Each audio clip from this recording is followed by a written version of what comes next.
Oke guys, assalamualaikum warahmatullahi wabarakatuh. Welcome back to my channel. Apa kabar kalian semua seluruh subscriber setia di channel ini? Hari ini kita pengen ngebahas ya tentang gagal bayar di beberapa aplikasi pinjaman uang online seperti Akulaku, Kredivo, Kredit Cepat, Rupiah, Kredit Pintar, Rupiah Cepat, Fintech Syariah, EasyCash, Dafundi, terus Bantu Saku, Solusi Kita, sama Kredit 360. Dan pertanyaan ini yang paling sering banyak masuk, makanya kita bahas di video kali ini tentang debt collectornya ya. Dan kita pengen ngasih tahu ada beberapa aplikasi yang memang punya debt collector hampir di setiap daerah. Dan sebelumnya buat kalian yang mungkin belum menekan tombol subscribe dan tanda loncengnya, silahkan ditekan dulu tombol subscribe dan tanda loncengnya supaya kalian gak ketinggalan semua notifikasi video-video terbaru dari channel kita secara gratis. Dan jangan lupa untuk ngikutin terus video kita, karena di bulan depan kita bakal ngadain yang namanya giveaway dan semuanya bisa berkesempatan menang. Caranya cukup gampang, kalian cukup menekan tombol subscribe dan tanda lonceng serta tanda like di video ini di channel kita, dan kalian cukup nge-share 2 video apa saja bebas di akun media sosial kalian dari channel kita. Caranya cukup gampang, mudah, dan semua berkesempatan untuk menang.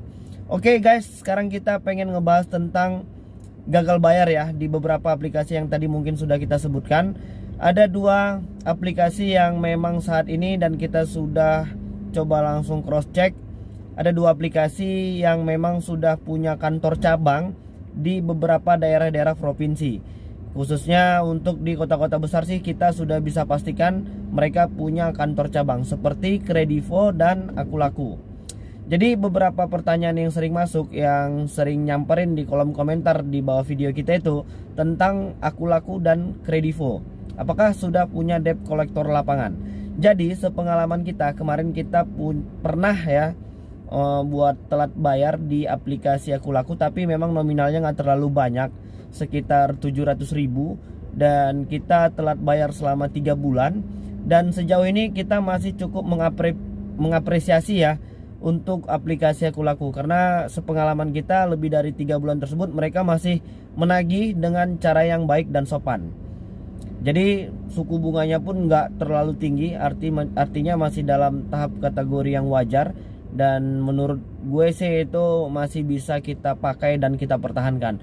Hanya saja sekarang untuk aplikasi Akulaku itu memang sekarang untuk masalah hutang-hutangan di situ memang sedang nggak bisa ya.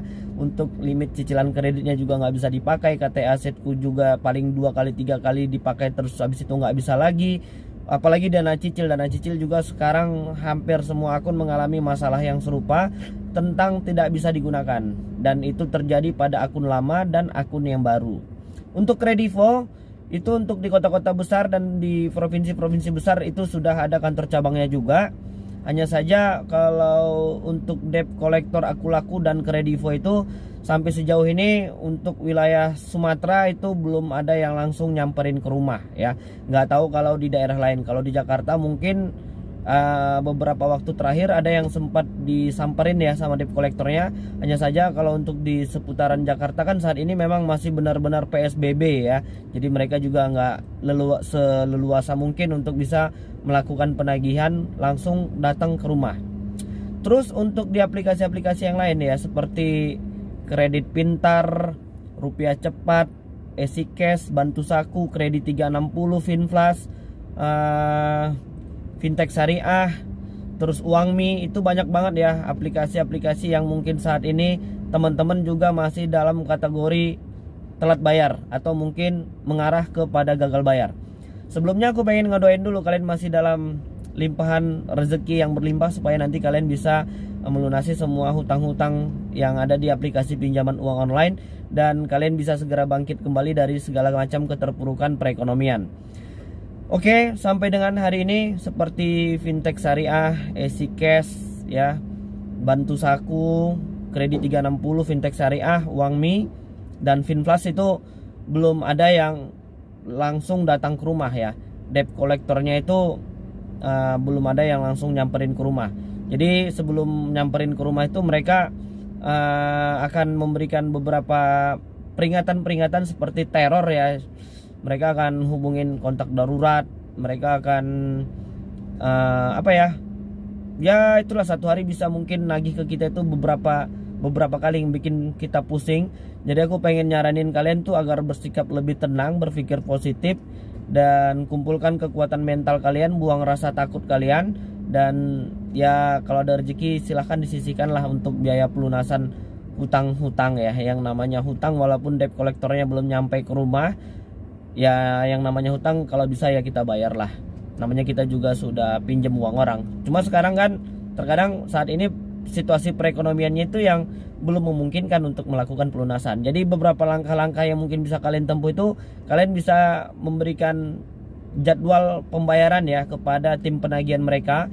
Kapan kira-kira kalian bisa melakukan pelunasan di aplikasi mereka, dan otomatis sih yang namanya biaya denda bunga itu sudah pasti bertambah. Dan sepengalaman kita bisa kok melakukan negosiasi tentang masalah bunga dan biaya denda. Jadi mereka nanti juga bisa bantu berapa sih biaya yang harus kalian bayarkan setelah keterlambatan beberapa waktu. Terus pertanyaan yang paling sering masuk ke kita itu tentang sebar data ya. Apakah di aplikasi-aplikasi yang tadi, kalau untuk Kredivo dan Aku Laku sejauh ini kita masih tetap apresiasi karena mereka tidak ada menyebarkan data. Hanya saja mereka akan mengkonfirmasi atau menghubungi kontak darurat yang memang kita yang memasukkannya secara pribadi. Itu mungkin ada 2 atau 3 kontak yang mungkin bakal ditelepon ya, sesuai dengan yang kita masukin, hanya sebatas itu. Kalau untuk di aplikasi kredit pintar, rupiah cepat, fintech syariah juga nggak ada yang sebar data. Sejauh ini belum ada sebar data karena mereka memang sudah terdaftar di OJK dan AFPI. Jadi mereka cukup mengikuti semua prosedural. Hanya saja memang terkadang cara mereka menagih itu yang membuat kita pusing, yang membuat kita sedikit gelagapan lah untuk menghadapi tagihan-tagihan mereka. Jadi aku pengen saranin tapi tidak menganjurkan. Artinya ya yang namanya hutang seperti yang aku bilang tadi, ya yang namanya hutang ya silahkan memang dibayar kalau ketika kita memang sudah punya rezeki ya kan, untuk bisa melakukan pelunasan. Jadi supaya kalian tuh nggak stres, supaya kalian tuh masih bisa tetap beraktivitas dan tidak merasa terganggu seperti biasanya, kalian bisa melakukan menonaktifkan ya, dinonaktifkan sementara nomor yang kalian sudah daftarkan. Jadi itu membuat supaya kalian itu bisa jauh lebih tenang dulu, jadi bisa tetap berpikir positif. Kalau seandainya nanti diuber-uber terus, jadinya tambah pusing kan. Jadi kalian bisa mengambil langkah itu, nonaktifkan sementara nomor yang kalian sekarang sedang gunakan. Jadi kalian bisa menggunakan dengan nomor yang baru supaya kalian bisa lebih tenang dulu.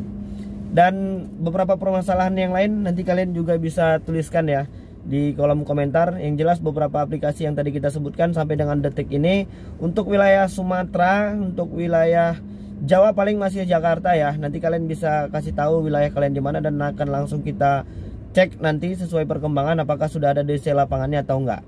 Oke, jadi mungkin itu dulu. Tetap semangat, mudah-mudahan rezeki kalian terus berlimpah dan tetap sehat selalu ya. Jadi mungkin itu dulu yang bisa aku sampaikan dan mudah-mudahan video ini bermanfaat. Assalamualaikum warahmatullahi wabarakatuh.